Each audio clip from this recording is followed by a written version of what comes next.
Heat index 50 degree Celsius पर touch कर रहा है दिल्ली में, और इस रिपोर्ट के अनुसार अगले कुछ दिनों में 56 डिग्री सेल्सियस तक भी पहुंच सकता है। अब इसके अलावा एक और इफेक्ट है जिसकी वजह से लोकल लेवल पर हीट वेव्स का इंपैक्ट कहीं ज्यादा बढ़ जाता है। एक ऐसा इफेक्ट जिसका सोल्यूशन कहीं ज्यादा आसान है और सारे इफेक्ट से। यह है अर्बन हीट आइलैंड इफेक्ट। एक शहर के अंदर अलग अलग एरियाज में कुछ जगहें ज्यादा गर्म होती हैं, कुछ जगहें ज्यादा ठंडी होती हैं।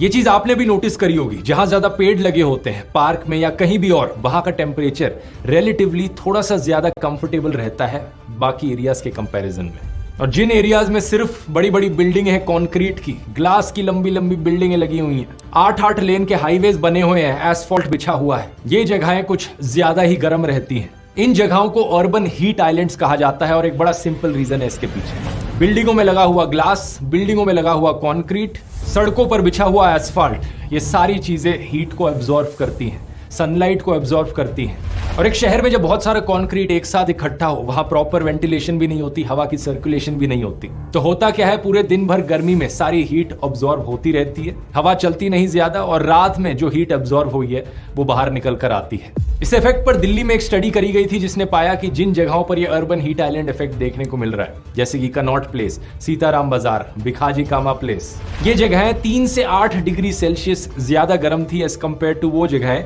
जहां पर ज्यादा पेड़ लगे हुए हैं, जैसे कि हौस खास डिस्ट्रिक्ट पार्क, बुद्धा जयंती पार्क। सोचकर देखो दोस्तों, 7 से 8 डिग्री सेल्सियस कितना बड़ा फर्क होता है। इससे आपको अहमियत पता चल जानी चाहिए पेड़ों की। और यही कारण है जिसकी वजह से मैं कहता हूं कि किसी भी शहर में सड़कों का जाल बिछा देना ये कोई डेवलपमेंट का इंडिकेटर नहीं होना चाहिए। मैंने एक पुराने वीडियो में कहा था, जिसकी क्लिप काटकर कई लोग ट्विटर पर फैला रहे थे कि ये देखो, ये तो डेवलपमेंट के खिलाफ है। क्या हमें सही में जरूरत है और हाईवेज की? क्या हमें सही में डबल हाईवेज की जरूरत है, डबल एयरपोर्ट्स की जरूरत है?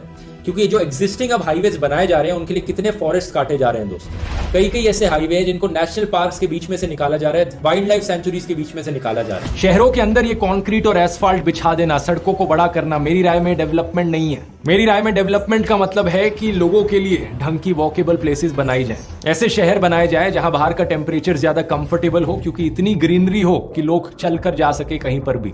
गाड़ियों का कम से कम इस्तेमाल किया जाए, क्योंकि गाड़ियां भी अपने आप में हीट रिलीज करती हैं, जिनकी वजह से अर्बन हीट आइलैंड का इफेक्ट और ज्यादा बढ़ जाता है। इस चीज की बात मैंने इस वाले वीडियो में करी थी, जिसमें मैंने बताया था कि शहरों के अंदर जितनी ज्यादा जगहें ऐसी हो जहां पर गाड़ियों को कंप्लीटली बैन कर दिया जाए, उतना ही अच्छा होगा लोगों के लिए। और ये एक ऐसी चीज है जो ज्यादातर डेवलप्ड देशों के शहर समझने लग रहे हैं। अब पेरिस के शहर में ट्रांसफॉर्मेशन देख लो, वहां की सरकार ने बड़े स्केल पर गाड़ियों को बैन किया शहर के अंदर से, एसफॉल्ट को हटाकर पेड़ लगाए, साइकिलिंग को प्रमोट किया, ये सारी चीजें की ताकि ये अर्बन हीट आइलैंड का इफेक्ट कम हो और लोगों को एक ज्यादा कंफर्टेबल टेम्परेचर मिल पाए शहर में घूमने के लिए।